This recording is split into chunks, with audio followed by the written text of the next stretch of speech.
Good afternoon. Thanks for joining us today. We're going to have a discussion about our frequently asked questions documents. We're going to hit on some of our most popular questions so that we could address them across our entire community of listeners, and then we'll get into a direct Q&A session where you'll have the opportunity to ask questions. Oh, I'm sorry. My name is Chris Narducci. I'm with the Office of Block Grant Assistance here at HUD. I'm working on the National Disaster Resilience Competition. And I'm going to be presenting the first couple of slides, and that will be followed up by Jessie, Handforth, Kome, and Todd, Richardson. Next slide, please. Again, so we're going to do an overview of our specific FAQs, including eligible activities, partner agreements. We're going to talk a little bit about MID-URN Sub-areas, low mod, income, national objective, and overall benefit. And then we'll open it up to questions from the audience. Okay, so just a little bit about how we're doing the Phase 2 frequently asked questions. We are, first of all, just a disclaimer, we try to answer our questions as accurate as possible, but in some cases we don't get all of the details accurate, so please remember that the NOFA is always prevails. So that is our final and absolute authority. Thank you, Jessie. This time around, we tried to organize into different categories. So when we receive a question, we'll revise it to make it standard, and we'll attach it to a different category. But one of the issues with that is that many of the questions have overlapping topical areas. So you may look for a question under waivers, and that question actually exists somewhere else. So what we'll try to do is, put the primary topic of that question and categorize it that way, but you may want to look at other topical areas to see if your question is also there. Next slide, please. A good example is perhaps you have a question that involves leverage, but it also involves partner agreements, other eligible activities, or capacity. So the question may be found under different categories. One good suggestion in how I always do research when looking at these documents is to do a keyword search.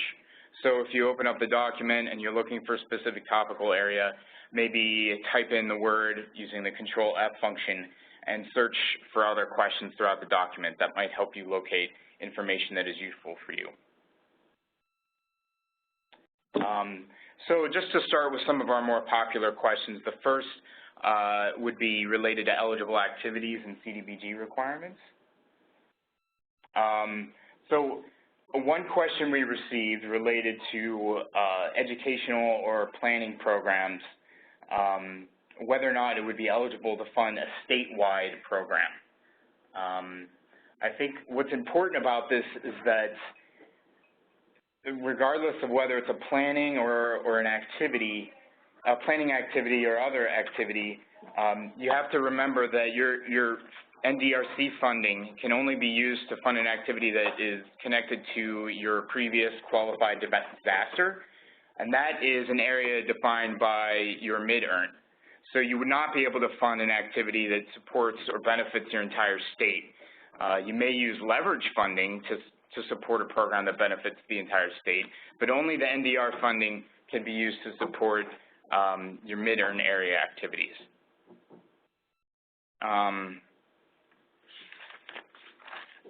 Next slide. You did it. Okay. Another eligible activity question we've gotten is related to emergency response equipment. We've gotten this question a lot, actually. We wanted to point everyone on the call to the ineligible activities that are listed in the NOFA on page 16.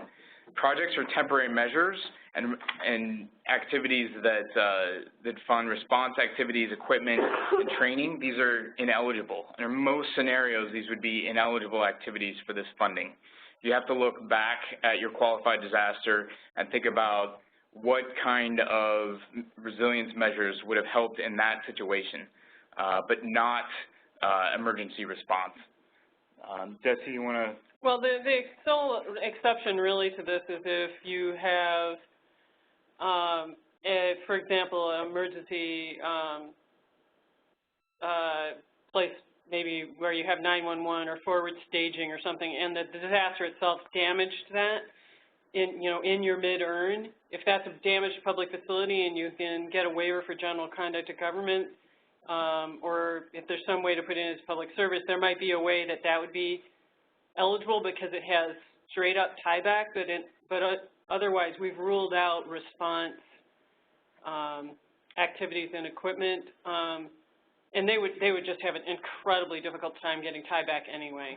So this is in addition to ineligible activities that are listed under the regular CDBG program. And we didn't want to do anything temporary. That's not really the point of this competition. Okay, so next up, we have a lot of questions coming in about partner agreement. The one here has teeny tiny type just because, it really hurt our eyes. But the main questions that we're getting on partner agreements revolve around two things. One is you have partners that aren't asking you for money, but they're going to be providing you with services or consultation, and you want to have an agreement with them so you have a scope of work in some form, either under a memorandum of understanding or other contractual vehicle. And we said in our answer to the question that we, because you want to count them for your capacity section, we hadn't contemplated when we drafted the NOFA that anybody would come in at a zero budget and not be asking for grant funds, so we think that's really cool. So we said go ahead and put a zero budget into the template grant agreement, the partner agreement that we show you in the appendix. Which appendix are we up to now? I always forget. But anyway, there's two appendices. I think it's C and D for partner letter and partner agreement. Go ahead and put a zero budget in the agreement, and but then go ahead and it's okay to tweak the agreement to add clauses explaining. And then the last thing we said is that it raises a special concern with us if somebody's not bound to you by wanting to get their money. Pay special attention to the prompt in the capacity discussion about what happens if a partner drops out. And make sure we understand what you would do if this partner who's bound to you just through an agreement and not through a money relationship, what happens if they go away? How would you replace that expertise? And so then there was a secondary round of questions swirling around slightly different angle at the same question of can you tweak the partner agreement? And the answer is yes. Get a lawyer in, make sure you're including all the clauses that we have in our template, or modifying them in ways that doesn't take away the controls that we were trying to put in place. But we gave you basically a simple template, and some of you want to have much more complex agreements. We're fine with that. We will look at those, and our lawyers will look at them to make sure, and they will let the scoring people know whether we can count that partner as capacity and for what. That's what we're trying to see is, are they bound in and can we count their capacity or not? So it is okay to tweak that agreement if you need to for some reason. That it wasn't meant to be the only way to do it. And I think that's most of the questions we've had around partner stuff. So Todd, do you want to take the MID-URN Sub-areas? Sure. So we have received a number of questions around this. The key question here about sub-areas is that you're a most impacted distressed county, and you're coming in and you're applying for these funds, and you have a project that's just going to serve a small sub-area of that county. And you want to say, do we show the unmet recovery needs for the whole county, or do we show the unmet recovery needs just for this area where we're going to do this project? Well, as you know, there's a tieback requirement here where the funding for your project, or the project you want to do, needs to tie back to your unmet recovery needs. So it's to your advantage to actually show how your unmet recovery needs, in that if it's just going to be a project for a sub-area, how your unmet recovery needs for that area tie back to this project, how your project's connected to those unmet recovery. So that's definitely to your advantage here. So that's the sub-area issue. Right, and we're just trying to sort out, because the way the question came to us, it wasn't clear whether they were asking about for threshold in which case they can stay at the county level, or for responding to the prompt and showing tieback, in which case they really need to iterate and give the detail that will really demonstrate the tieback for the unmet recovery need. So there's sort of two things going on with MID-URN. Right. So this isn't about threshold. This is actually about the tieback. Not that, you know, Todd would mind if everybody got a little bit better on their threshold responses. Yes. Because they were all so perfect, right, Todd? We can all do better. Every day in every way. All right. Chris, are we throwing it back to you? Or you yeah, wanna... sure. Another very common question that we get from NDRC applicants, as well as the CDBG DR main program, and frankly the CDBG program in general, is the confusion about the difference between the LMI national objective and the overall benefit. With this competition, we also get some confusion with the MID-URN kind of target area. Oftentimes, CDBG grantees will do an activity that should qualify for the LMI area national objective. And what that means is you fund an activity, it serves a specific area that you could reasonably identify and justify. Within that area, you need greater than half of the population to be low or moderate income persons. So that's a national objective, that one of 3 national objectives that any CDBG activity has to fulfill. The overall benefit is slightly different from that because it's in terms of your entire grant. So if you have a $1 million grant, half of that will have to be used for activities that benefit low-mod persons. So that could be a low-mod area benefit, a low-mod jobs, low-mod households. So that's slightly different than from the LMI national objective. In this instance, we're also talking about the MID-URN target areas. That is the area that your NDRC grant will benefit. So sometimes there's confusion about, you know, the percentage of low-mod persons that you have to benefit.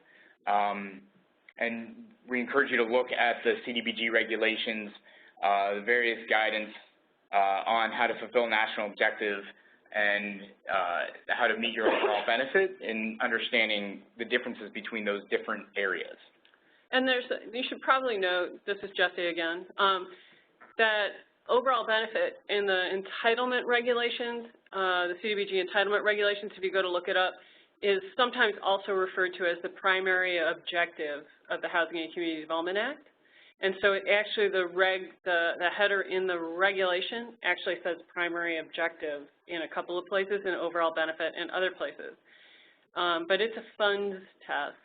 We've had a couple of questions, and they're in the FAQs. I don't want to try to walk through them orally, but that ask for us to show how to do the calculation vis-a-vis how you calculate overall benefit when planning and admin isn't subject to the test, it's just prorated in.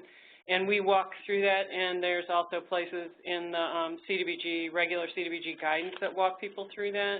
Or you can just go call a regular CDBG entitlement person, and they can do the calculation for you. But it's a funds test. The national objective one is a beneficiary test. And MID-URN is, you know, it's going to tell you what area the disaster affected. And the low-mod area test, then its service area, and the MID-URN may not be exact matches. But, you know, and so there's a few questions sort of walking through what happens when they overlap but don't entirely intersect. There are ways to do it, and it's not as complicated as I'm probably making it sound, but we're getting a lot of questions in and around these areas where people are trying to work this through. Okay, so those were a few of our most popular topics for questions. Just going to go through a couple slides of resources. You know, this webinar will be available online with live links that you could click on to access these resources, but there are plenty of resources regarding the benefits cost analysis. We know that many of you have questions about that. So there's a couple listed here. NDRC resources, listed here. And then if you have individual questions, as we mentioned before, please send them to us via the resilientrecovery@hud.gov email address.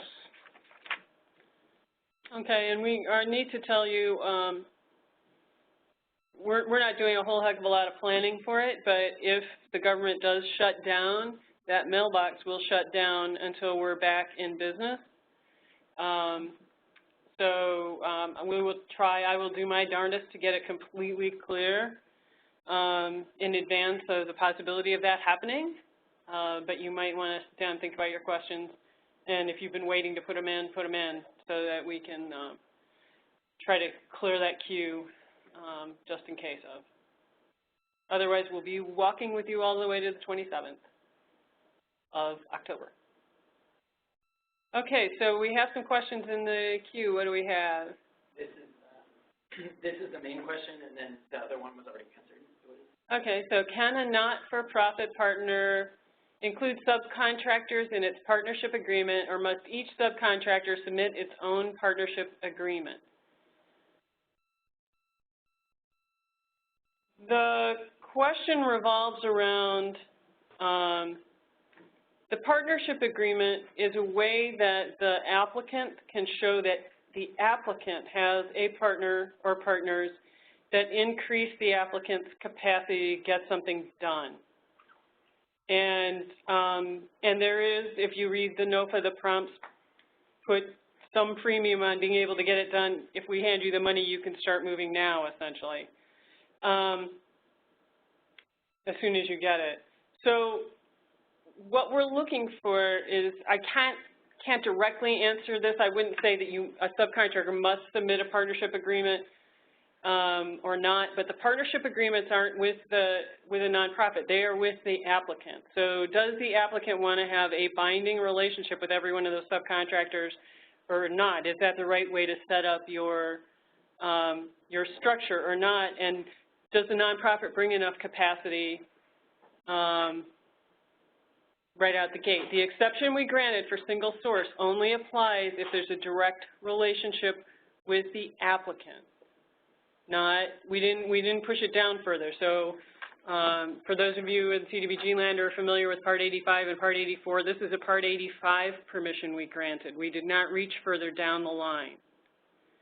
So you're going to have to sit and think a little bit about procurement and timing too on this in making this decision. But I can't tell you 100% which way to go. Just there are things that you need to think about here. But when you're answering the capacity prompts, what capacity do you need should drive how many partners you try to take on.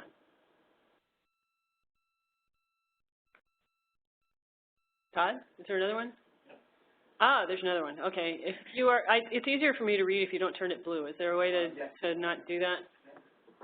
Okay. If you're proposing a planning activity under 24 CFR 57205, which is the regulation on eligibility for planning in the entitlement program, that is not? Do you need to have a BCA for that project? How big is the planning activity? A BCA is triggered by an activity that is at least $50 million total with $10 million of CDBG NDR proposed for it. So it doesn't matter what the activity is as long as it's not general admin. You'll trigger it based on the covered project definition. Any planning activity is subject to the 20% overall expenditure constraint for planning and administration? Yes. That's statutory, and we incredibly rarely waive it.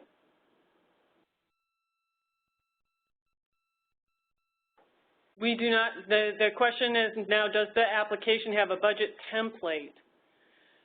No, we don't have a budget template. We tell you to have both a budget and a sources and uses statement, but we leave the format of that up to you, and the direction is in Factor 3 under soundness of approach, I believe, is where the budget where the request is for budget.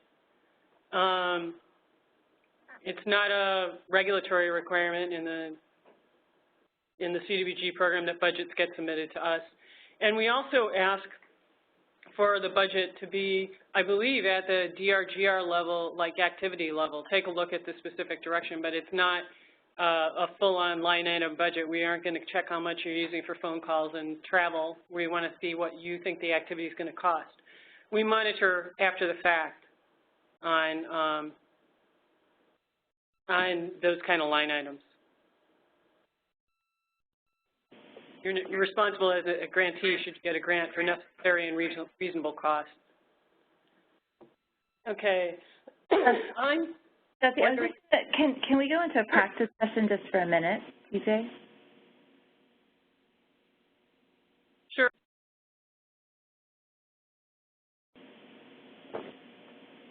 Sara has a comment. We jumped into a practice session for a second. Hi, everybody. I just wanted to say that going back to the planning activity, the covered project definition in the NOFA actually says it's for a major infrastructure project, and then has the dollar amounts that Jessie referred to. So if you are doing a planning activity that meets those thresholds, then you need to look at whether it's linked to an infrastructure project, or it may be that it doesn't require a BCA if that's the only thing that you're doing. It is kind of hard to see how $50 million worth of planning is going to get us to the kind of resiliency values that'll be competitive, though. I mean, I just am really curious about the question. Okay, not that I can advise anyone. I'm wondering if there's a typo on the first page of Section C on page 41, probably. In the last sentence of the paragraph of the NOFA says, asks us to describe an ineligible project. Should that be eligible?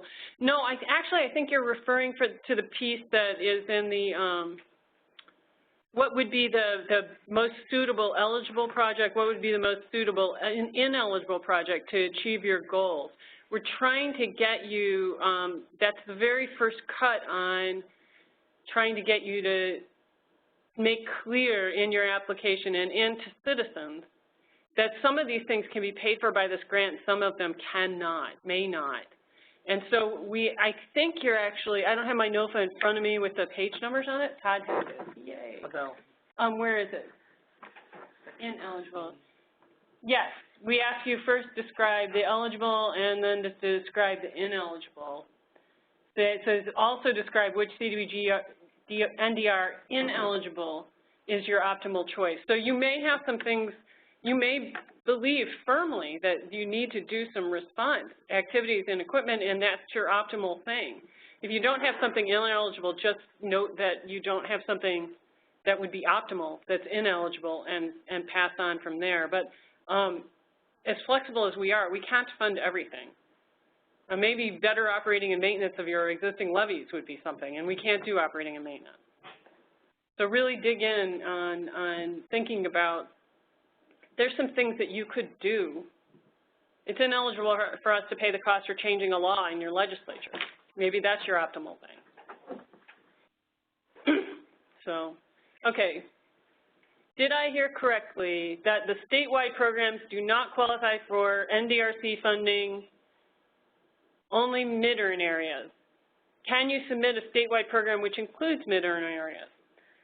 You heard correctly that every activity funded with CDBG NDR must have tieback to an unmet recovery need in a most impacted and distressed area.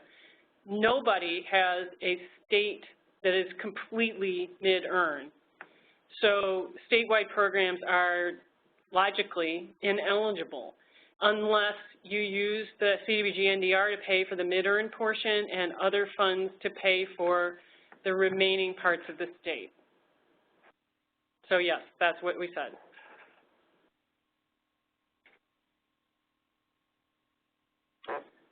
Please repeat whether response equipment such as sirens are eligible activities under NDRC. No. They are not. Response equipment is not eligible. They're going to be unbelievably rare, because I'm pretty familiar with all the disasters that we had involved here now, cases in which you had some sirens knocked down by your disaster and you need to put them back up. that haven't already been paid for. And I don't even think we have any of those. Response and temporary measures are not eligible for this funding. It's in the list of ineligible activities in the NOFA. Within Exhibit C, must the applicants include organizational charts for all partners? Yes, but we're only interested in, we have an FAQ on this. We're only interested for both the applicant and the partners in the critical positions. I think we call them key personnel, I'm not sure. And so we don't need to see the org charts that cover absolutely everybody. We need to see the org charts, the org chart of the applicant and the org chart of the partners to the extent that that is material to us. Show us the key people, not the every single person. I'm not reading you the exact NOFA language, but that's what we're getting at. And I think it does say like key personnel. Oh, yay! Okay, got a response back from Rebecca French saying she's not proposing $50 million for planning. Thank you, Rebecca, for answering my question. Do we have any more questions, gang? We don't have any more written in questions right now, although I can't tell if somebody's typing. But there are like 50 of you out there at least, because that's what it says on the little screen here. So are there any more questions? Somebody's typing something. If not, Patrick can jump in and tell us how to do on the phone questions if you want to use your voice instead of your fingers. This is Patrick from Cloudburst. If you want to ask a question verbally, you click the raise your hand icon. And you should see that to the right of your name. If you don't see the raise your hand icon, you're going to need to link your phone to the conference system. To do that, you would click on the Event Info tab,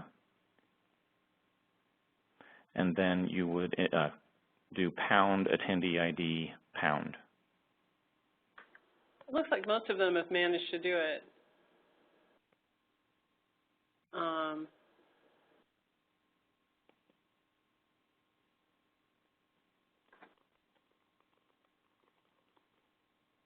Does anybody else have any questions?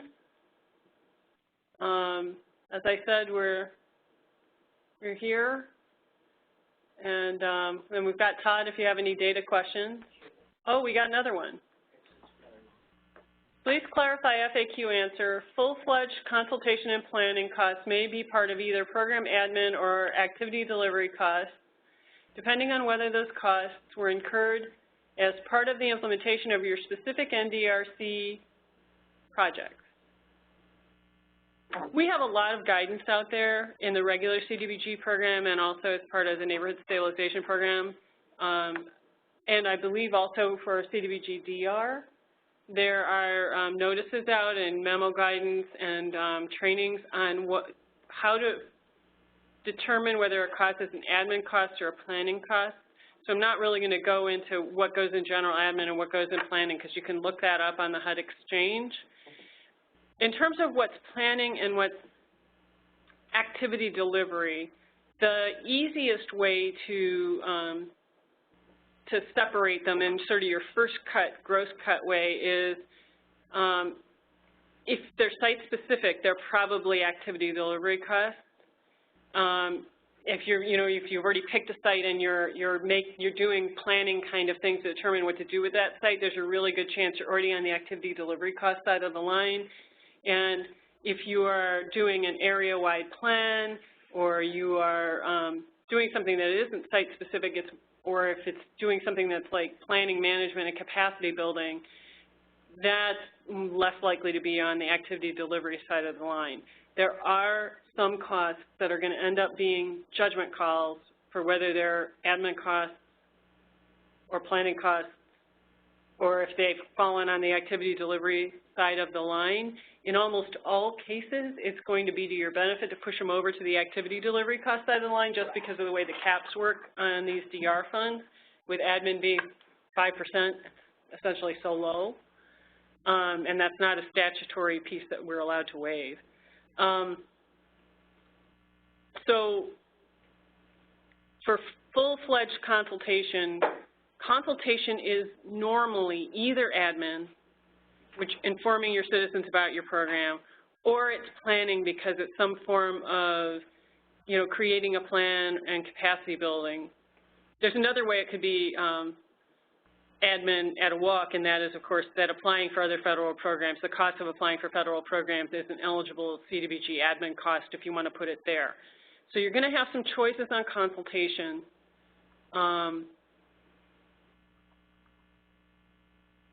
If you are that site-specific already, for those of you that have a project already in mind and you're consulting with citizens about project and project design, you may well be able to put that into activity delivery costs, should you be awarded. So some of it's going to depend on where you are. Okay, we have another question. We have the opportunity to increase the ask for a covered construction activity, but are facing time deadlines since the BCA is already done based on original costs. If we are funded, is there a potential to add that activity in the future?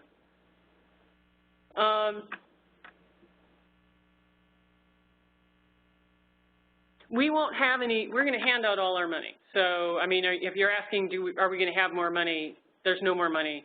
If you're asking, is it ever going to be possible to amend your proposal, the answer is that if you do need to amend, and this, we know this is the real world and this is going to happen to us at some point, we would have to rescore your proposal to make sure that it would still score in the fundable range as changed.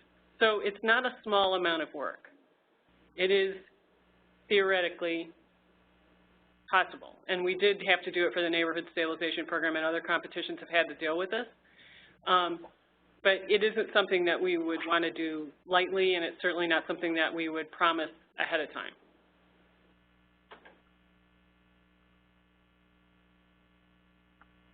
Oh, we got a leverage question. The leverage commitment says to specify the minimum commitment. Does the estimated commitment count? X organization commits to operating the building in an estimated amount of X per year. We really mean minimum. We can't see an estimate as a firm commitment. Our lawyers are being very, very, very dictionary definition about firm. So you really need to think about, you know, how much maintenance does the building need, and that you're willing to put into it and make that commitment. And if you are selected, we will monitor and make sure at least that much is going into the project. So we're pretty serious about what firm commitment means in terms of, because you're getting points for this.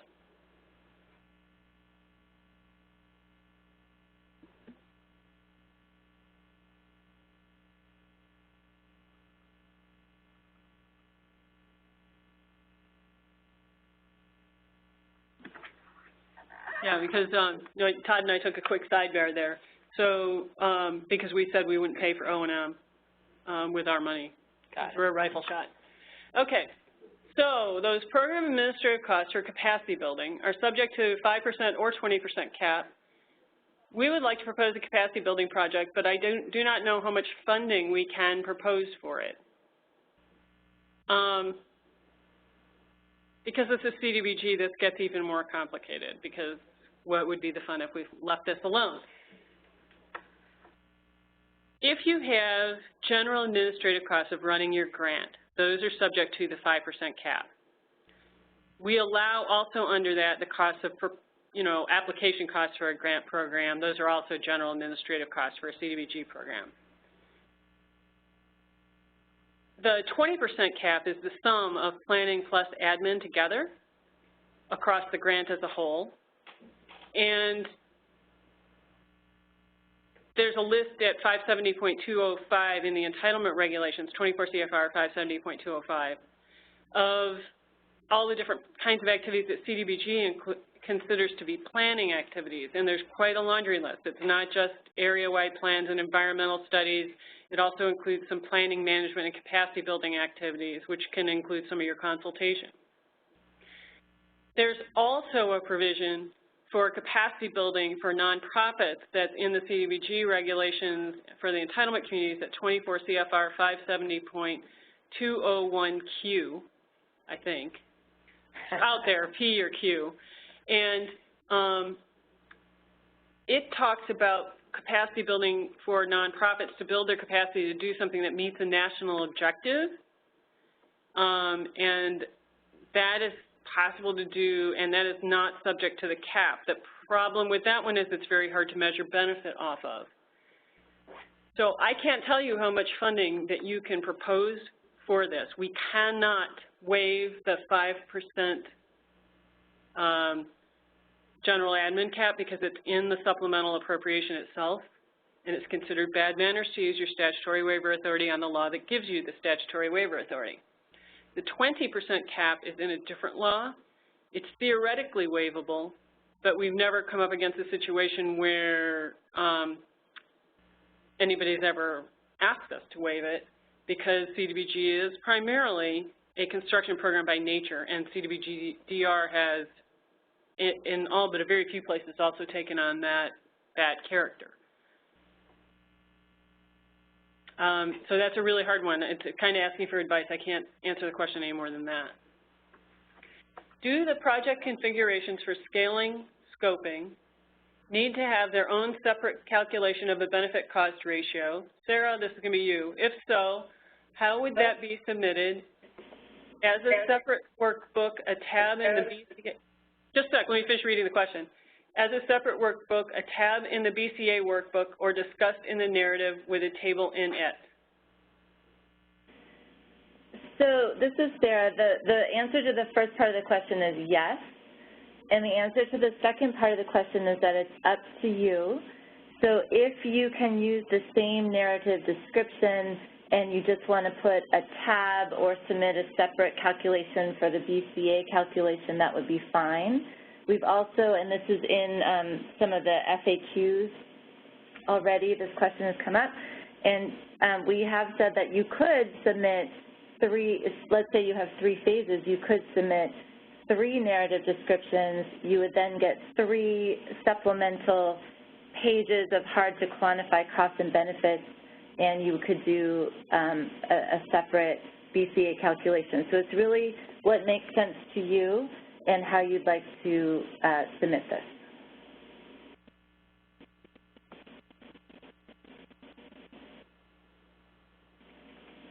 Okay, do we have any other questions? The last one says this question has been answered.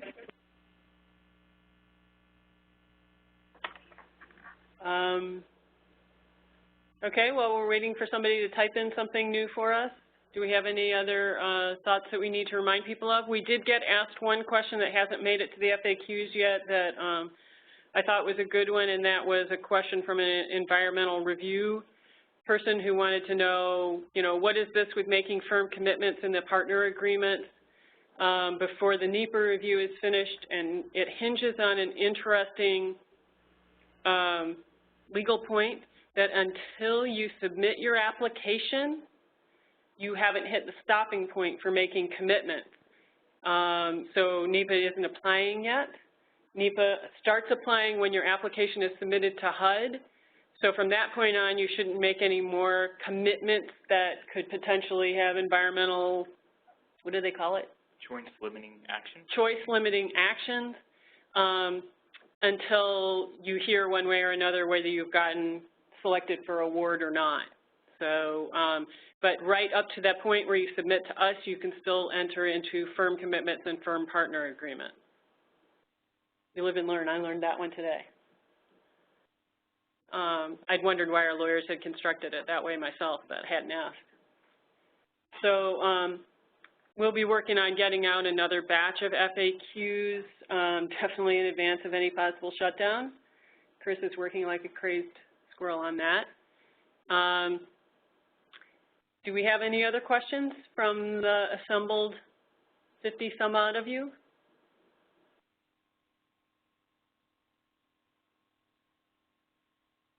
Chris, Patrick, you want to take us out? I'm not seeing more questions here. Joey, is that your slide there? Well, I moved it forward to close out, but this is a question. Oh, we got another question. Okay. Oh, yeah, we have this one in the FAQs. We are a state applying for funding with a lead agency, but we have 9 partner agencies involved. Are they partners even though they are all state agencies? We can't answer this question because states are also different. So what we said was you have to make the call. If you sign them up and show us them as partners to show capacity, we'll accept that they have capacity. If you say the governor's office is running it and all of these state agencies are included and we don't need to see partner agreements because they're all going to work on this, then we'll accept that they have capacity. But we don't know how your state is organized.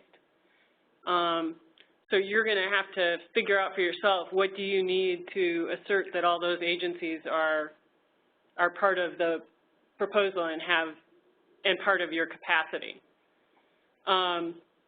It's much trickier with states. We have some states where one agency can't order another agency to do anything. We have other states where once they've just signed memo agreements, they'll all work together. I mean, and there's just all different kinds of arrangements. So we do have an FAQ out on that. Thank you. We got to thank you for a great Q&A webinar. Thank you, Carolyn. Does anybody else have any questions? Okay. Now we're going to try to go out. Joey? Yeah, so just a reminder, next week will be another live webinar. Next week's webinar will be a topical webinar on resilient approaches to water and green infrastructure. We just want to let you know that if there is a government shutdown, this webinar will be postponed. So with that, thank you all for joining us, and look on the website for all of the materials from this webinar. Thank you very much. Thanks, everyone.